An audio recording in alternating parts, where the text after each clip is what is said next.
Hello everyone, my name is Susanne Lehmann. I'm a database engineer at Yelp, and I'm working at Yelp with 3 other database engineers to support around 400 engineers and 100 interns at a time. And we are currently responsible for running our MySQL infrastructure as well as our Postgres databases. But this talk will cover our MySQL part of the infrastructure. In case you don't know what Yelp is doing, our mission is, since 2004, we want to connect great people with great local businesses. And let's dig into our topic today, which is service discovery. I'm glad that you are sitting here and are interested in service discovery, because we think that it's a really powerful tool for DBAs to know about and to use. So what exactly is service discovery? In a large-scale systems, when machines may come up and down and database locations may change over time, how do services and other components of your architecture that rely on those locations keep up to date with the changes and find your databases? When systems were rather static, usually you had a list of IPs, you had ports, you had username, password information, and you would typically store this kind of information in a config file. You could put additional information in there, like, for example, in which role your host was configured as a master or a replica in a cluster. And you only had to edit these files manually occasionally. But now, most of our applications are based on SOA architecture. We are running our infrastructure in the cloud, and basically databases come and go very often. And service discovery aims at taking these problems into account by allowing services to dynamically discover other services and communicate with them. At Yelp, service discovery was a thing where we went from a relatively static data center deployment of MySQL clusters to a highly dynamic hybrid system where we use EC2 instances in the cloud and our own data center infrastructure. We are planning to go fully into the Amazon cloud pretty shortly, but in the moment we are running on our own bare metal and in the cloud. We are running MySQL 5.6. We have many shards, logical shards, no horizontal sharding. We run hundreds of MySQL database servers, and we have hundreds of services right now. And in our case, when we had this rather monolithic and static application, it worked very well for us to have our usual DNS configuration repository in combination with configuration files that we call either YAML files or topology files, because those were YAML files where all the information is stored in, and how to connect, how services and other parts of our infrastructure could connect to our databases. For example, IP addresses, database roles, username, passwords, the weight of a database, and so on. But imagine every time when our database pool changes, even if we just want to change the weight of one database machine, we had to edit manually this topology files, and taking out a server,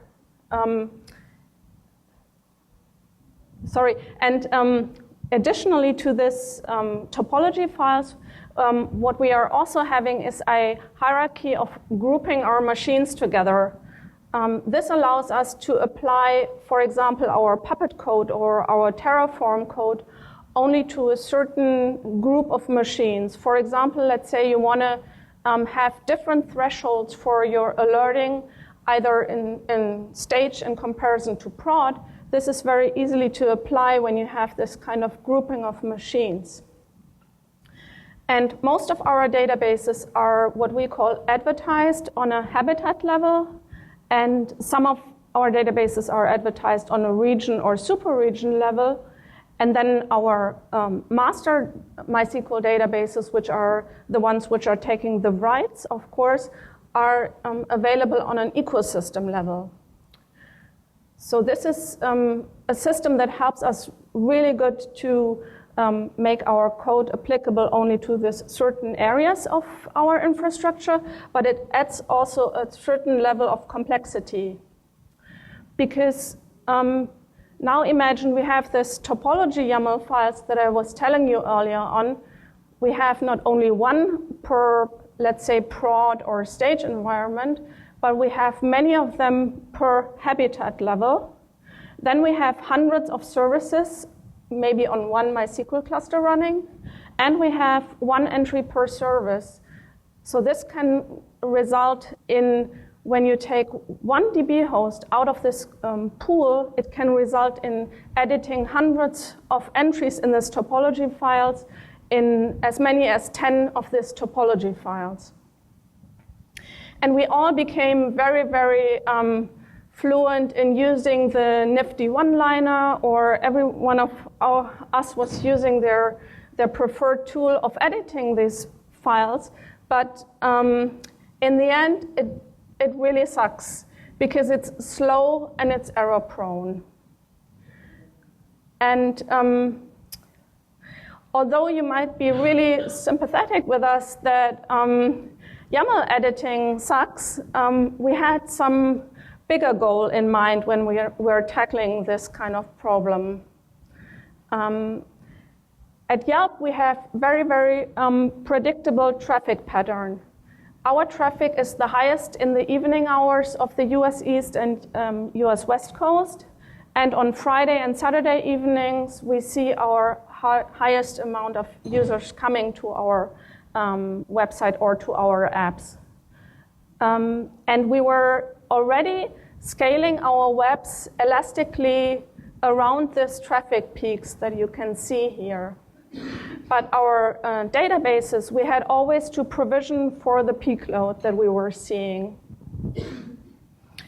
And there are two problems with provision for the peak.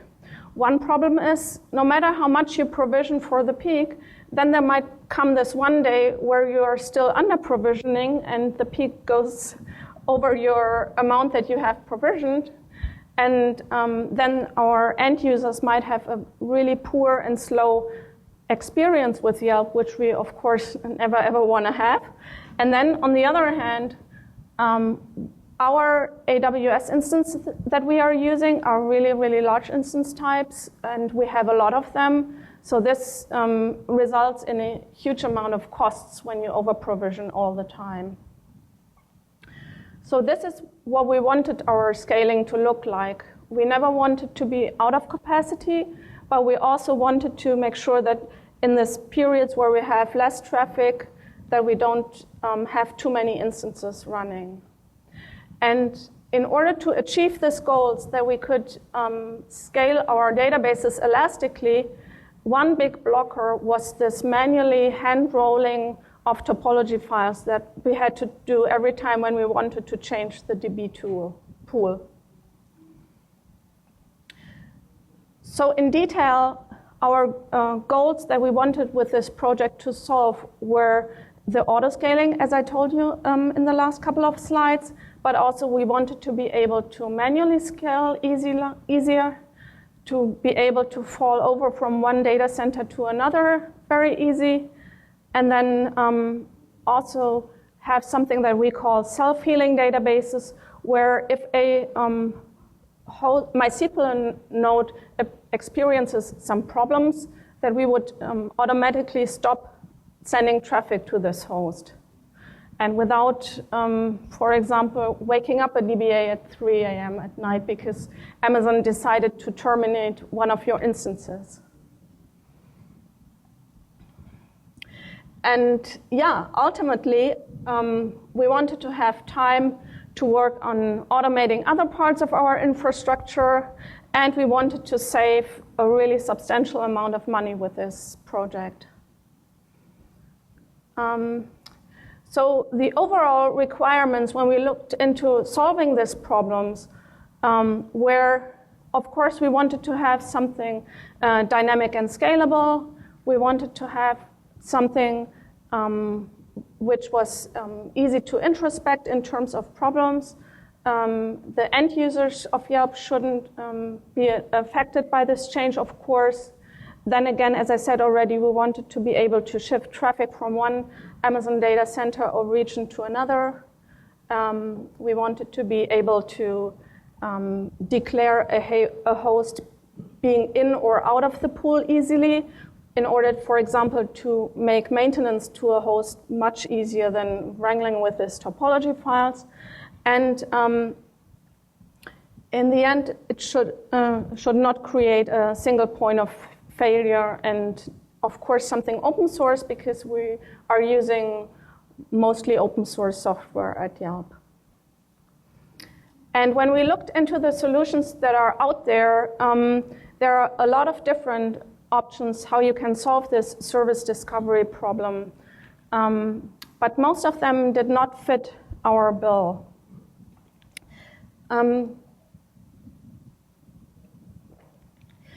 There are mainly two reasons why these solutions did not fit for us.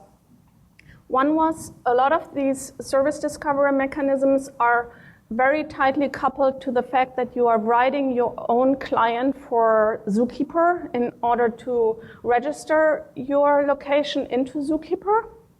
And there is this famous saying in the Zookeeper community, friends don't let friends write Zookeeper clients. So we didn't want our developers to have to write Zookeeper clients. And the other problems that we have with these solutions were, in the end, what they do is that they expose a DNS interface again. And then you have to make sure that your application that is looking for this location gets the refreshed information, like how often is your application checking whether a location has changed or not? Is there a TTL on it? Does it ever check for a refresh or not? And this was something that we also didn't want to encounter. And then we were looking at a product that we were using at Yelp already for service discovery, and that's Smartstack. Smartstack is developed and open sourced by Airbnb. And at Yelp, we are using its public version, but we have contributed quite a lot to it and have basically added our special sauce to it. And and it has a couple of advantages. It is decoupled, dynamic, and eventual consistent. I will show you in my next couple of slides why this is the case.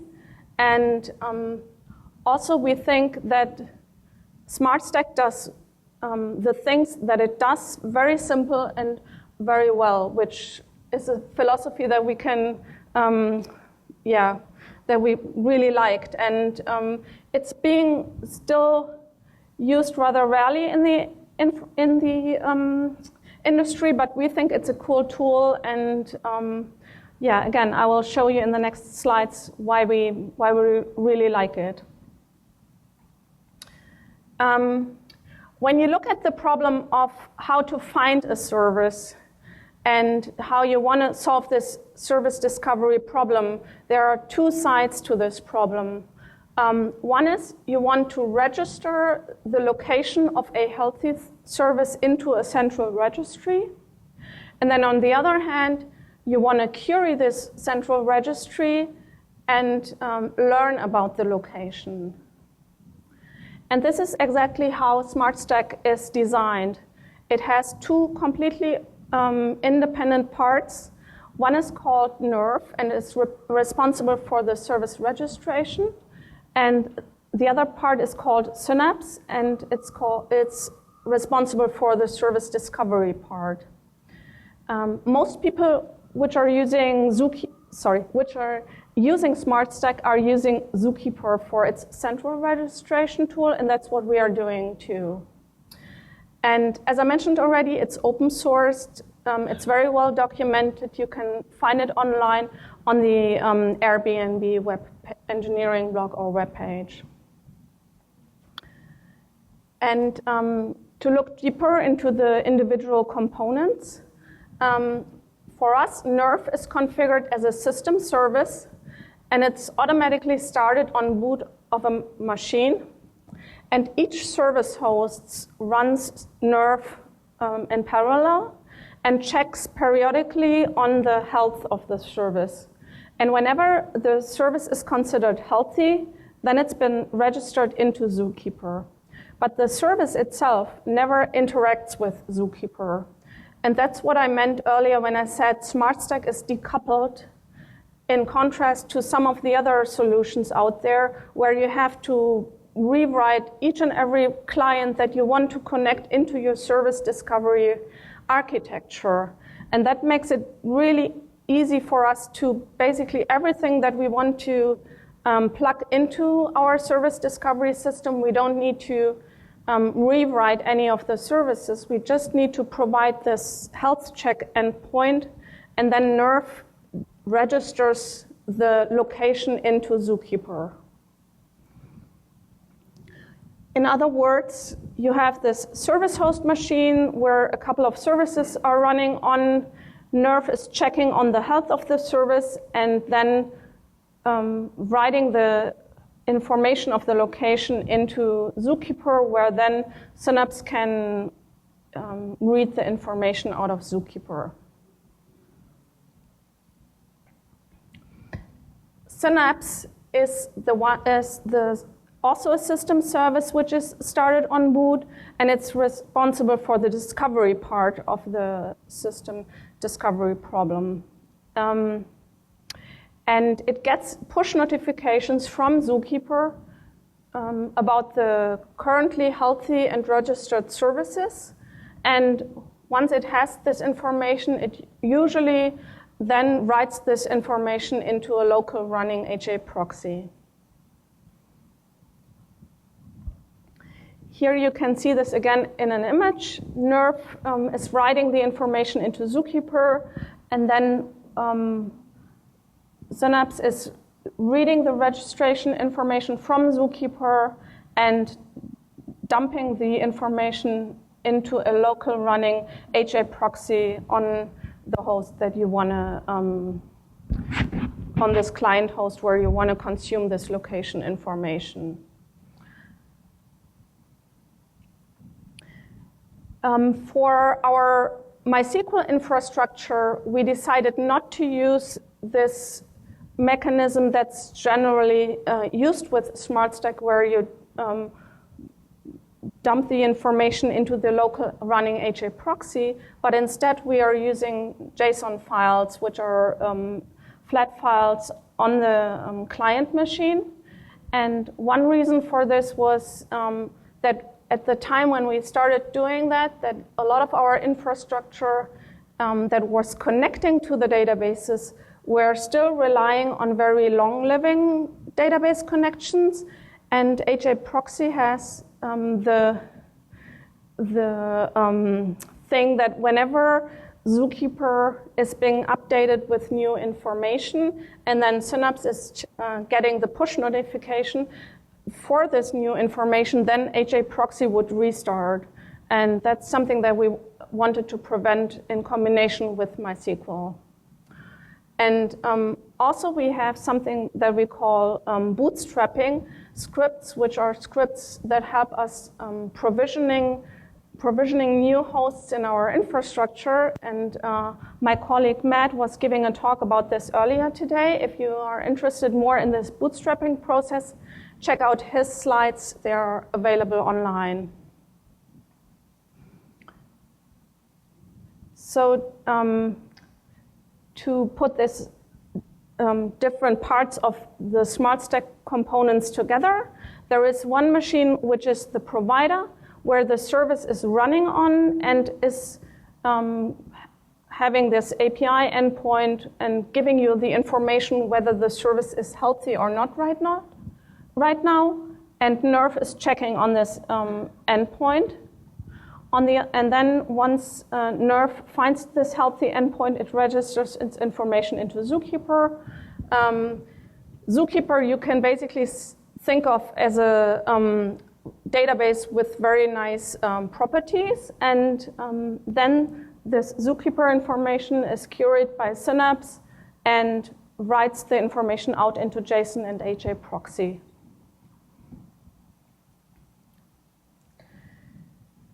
So now let us look more into the details of how this Smartstack product from Airbnb is working together with our MySQL infrastructure.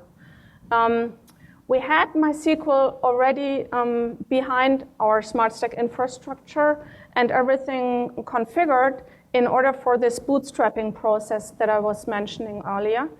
But we were really worried of using Smartstack for this crucial part of our service discovery for the MySQL databases. We were worried about performance. We were worried about that the whole automatic discovery thing would be too flappy, and then all the connections would be a thundering herd of connections when something breaks away. Or basically, we were worried of a tool that we were manually controlling for years to give it up instead of this thing that is working very dynamic and in a way unpredictable when we were looking into it. So as a stepping stone, we decided that we wanted to keep the YAML files that we had in place and write a Python script instead that would create this topology files for us automatically, because we felt that would give us a good step towards the goal where we could use Smartstack for service discovery, but without the problems that I was describing, where we would give up all the control and let the dynamic thing do its thing. And it also helped us in the decision that as long as we were using a script to create this topology files, we were not fully reliable on Smartstack in the sense that whenever Smartstack is not available for whatever reason, we can still use our topology files manually as we did before. So here you can see an example file of the Synapse JSON file that's been written on a host where a database MySQL is running on. You see the host name, the IP address, the port, and the wait for this host. But when you compare this to the YAML files that we were using and that we wanted to create, you can easily see that, for example, the username password information is not being provided by Synapse. That's something that's not being sent through this system. So what we decided on was that we created a new file called credentials.yaml, where we put our username password information in there. And then you might think, oh, that was smart. You had a YAML file, and then you created a new one, and that was the whole trick. But this topology files, we basically had to edit all the time, and it was very, very cumbersome. Whereas this credential files, we have to touch only every now and then when a new service is being brought up. But other than that, we never touch it. It's created once, and then the information doesn't change in it. And while we were working on the logic for this Python file, we were looking again at the way how we were using these hierarchical hierarchical grouping that I was telling you earlier on about, where we had this region, habitat, ecosystem level declaration of our databases. And again, as I mentioned already, most of our databases are advertised on an habitat or region level. But for example, the masters needed to be available on an ecosystem level so that the rights could go everywhere. And we were not really sure at the beginning how we would solve this problem, because at first we thought we need to open up our Smartstack configuration so much that then the databases would be discovered everywhere so that we can write the topologies that we want to. But one, this would have overloaded our Zookeeper clusters probably way too much. And two, also we were really worried again about latency, because then some services might have been, for example, coming from a data center at the US West Coast and being connected to a database in US East, and that's something that we wanted to prevent. So what we instead did, we wrote an additional service that we call Discovery Service that exposes all this information to us, and then we can use it when we write the topology files. So again, at first, we decided that we wanted to use this credentials.yaml file with the username password information and the local JSON files from Synapse, merge these two files, and then create our new topology files. But then instead of the JSON files, we decided to use this global service. And I wanted to give you this slide only to show you what started as oh, this is really cumbersome, this topology file editing. We should write a script and automate this. This became a pretty large project with a couple of people involved, which went on for quite a while, and it was, yeah, pretty complex. We also wrote a script with which we control how a database is being seen by Synapse, so that we can take a database out or into the pool manually, so that not only Nerve is checking this health check, but also we can say, basically, forget about this machine. We don't want this machine in our Smartstack pool right now. So again, as a reminder, this is how Smartstack works. You have the machine where you check on the healthy endpoint with Nerve, register into Zookeeper, Synapse reads the information, and dumps the information into HAProxy or the JSON files. With MySQL together, this looks very similar. You have now a database running, and basically you check on port 3306, or you can write even fancier health checks, of course, whether your database is available or not. Then Nerve registers this information into Zookeeper, and again, Synapse is reading it. And this is how the whole thing works together with our scripts now. We have hosts from which we deploy our code, and when we have our Git repositories, which we call deploy hosts, this is where those YAML files are being in a repository. And on there, so the service still connects via this YAML files to the databases, but the YAML files are being created via the JSON files or via this global service, the discovery service that we wrote instead of the JSON files. Yes? Clarify this again. So it's like a two-level distribution mechanism, first to Zookeeper, then to Smartstack. I'm a bit lost with this. Yeah. So the mechanism where Nerve, Zookeeper, and Synapse are playing together, this Smartstack ecosystem is basically working automatically all the time. Nerve is checking on the health of the database, and if and when the database is healthy, then Nerve writes the location into Zookeeper. Zookeeper sends push notification to Synapse whenever there was a change in the Zookeeper configuration, so that Synapse is always having the correct location. And then Synapse is updating JSON or the HA proxy instance that's running locally. So this is a system that is kind of individually working.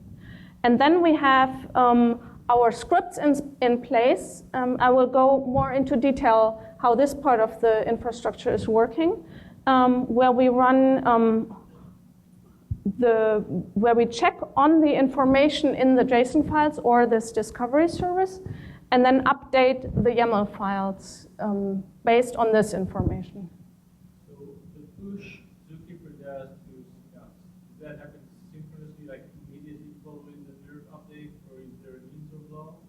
That is done pretty synchronously, yes. And so this is mainly a matter of milliseconds or seconds, usually. It's really fast, yes. also cross-DC issues where you run Zookeeper cross-DC? We run our Zookeeper clusters on a super region level. And that was a reason why we invented this discovery service. It adds a little bit of latency on the recipient of the discovery service when you use that instead of Zookeeper. But otherwise, we would have this latency issues if Zookeeper was responsible for broader parts of this hierarchy grouping. One last question. If yes. Zookeeper is doing a push to Synapse and Synapse is unavailable, for some reason, does Zookeeper later try again? Yes, it tries again. But how does he know to do that? It's basically pushing whenever it's having this, having discovered this change, and also when Synapse is restarting because it was unavailable, then it reads all the information in there that it has presently. So like yeah. Partition. So Synapse isn't restarting, but it missed some information. It doesn't get it. Yeah, that.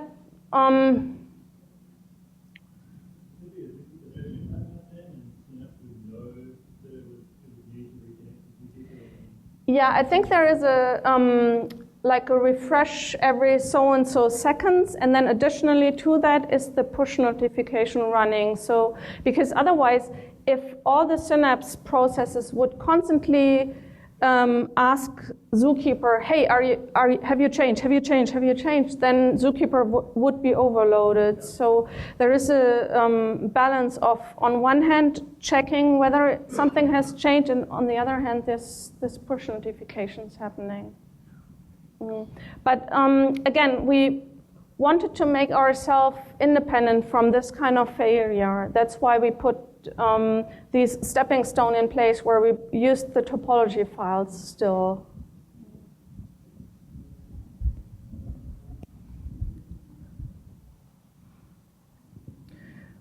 And yeah, the advantages of doing all that were the obvious ones. We don't need to wrangle with those topology files anymore. And you can't imagine how happy this makes me and us. And we are having less downtime. We are saving a bunch of times. It's easier for other members of our team, if they have to edit those files, to do it with this automatic measure that we implemented. And in general, we have a much faster mean time to recover.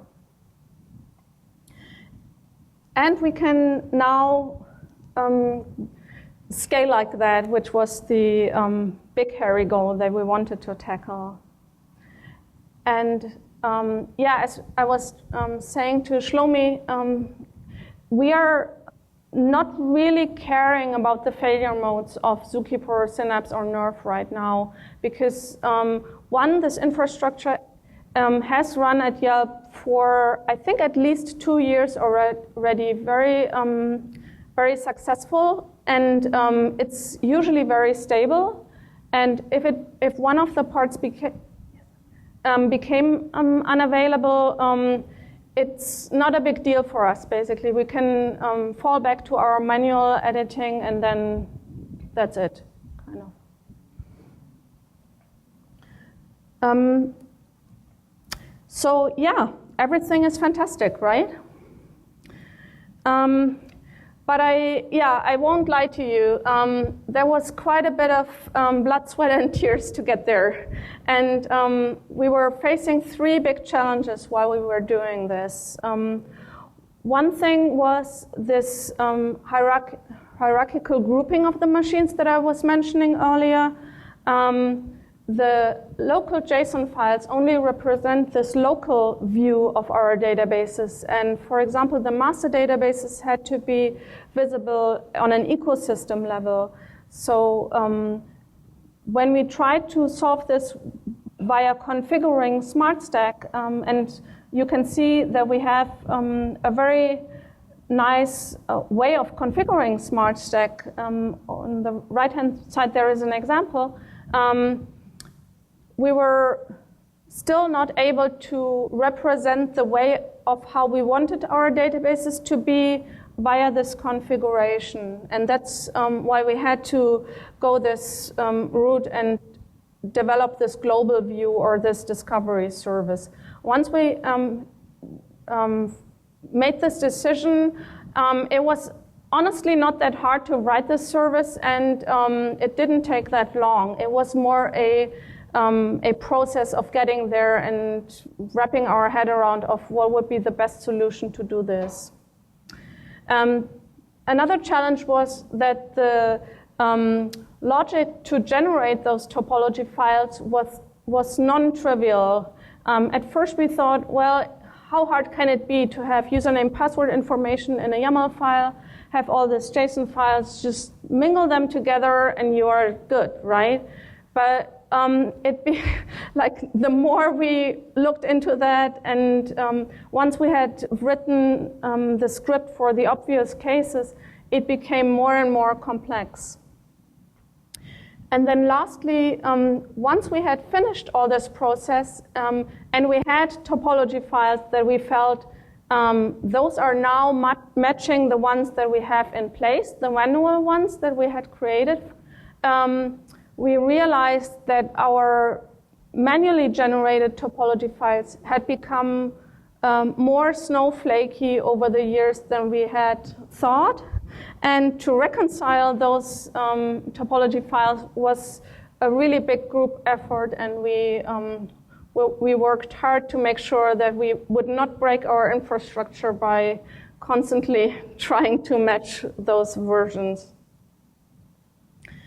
But yeah, when we finally had the tools in place, how does now the autoscaling part of the infrastructure work?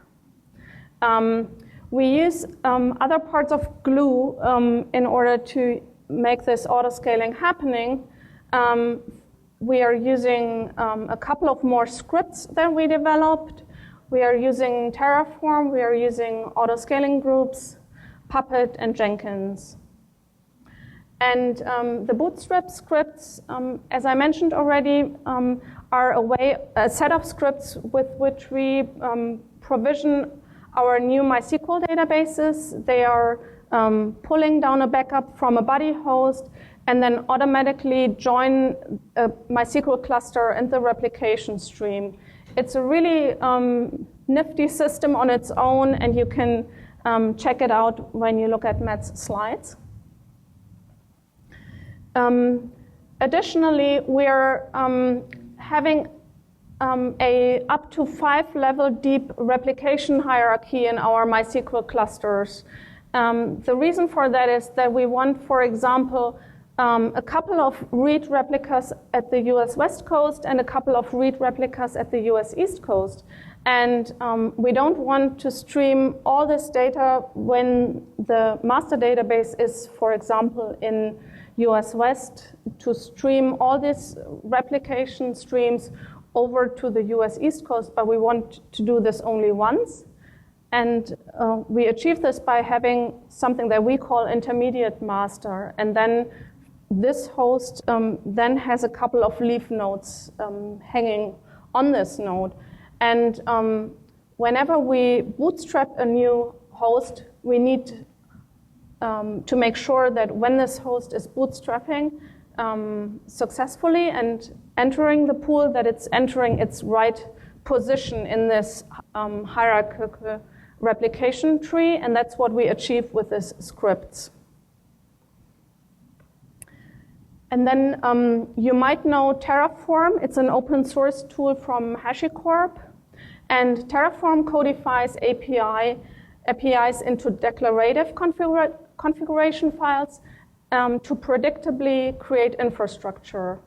It generates an execution plan and describes in this plan what it will do to reach its desired state.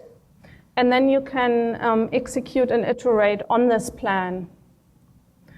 Amazon auto-scaling groups are a term from Amazon where you can collect together a bunch of EC2 instances that have the same similarities or characteristics. And we are using them, for example, for, let's say, our read DBs in a certain region. We are creating an auto-scaling group. And together with this Terraform code, we can now describe a Terraform resource, which is an auto-scaling group. And similar to a cron tab, you can then say, at that time, I want to upscale or I want to downscale. Or you can do this scaling based on certain event triggers. Let's say your CPU idle goes down to a certain level where you want to trigger upscaling of certain hosts. And here's an example of this Terraform plan that's been created whenever you run one of this Terraform configuration files. And you can see that in this example, we scaled down one instance less in this two auto-scaling groups. And yeah, with all these pieces put together, we can now scale for real, we can do the auto-healing, and we can really save substantial money. In the future, we plan to use these tools that we have built here even more. We have just started to put all of these pieces into place, and we think there is a lot of powerful opportunities at Yelp to use them even more.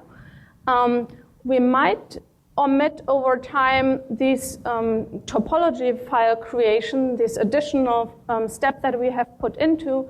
When we see that all of this infrastructure works very well and is not as flappy as we was thinking it might be, then we can get rid of the topology files. We can maybe even get rid of the JSON files and rely fully on the HA proxy, and then do even MySQL master failover in case of a master sending a signal that it's unhealthy. So there's a lot of opportunities in these tools that we have built that we haven't fully used yet. Yeah, again, if you are interested in this bootstrapping process more, check out Matt's slides that he has given earlier today. Tomorrow, my colleague Patrick is giving a presentation on his way when he started as a DBA, more familiar with PostgreSQL, and then moving into a MySQL world. Then there is Jenny. You probably know her from presentations of last Perconas, and yeah, me. And in case you think that these are all cool things to work on, come talk to us at our booth. We are hiring and would love to hear from you. And yeah, let me know if you have questions. Yes, please.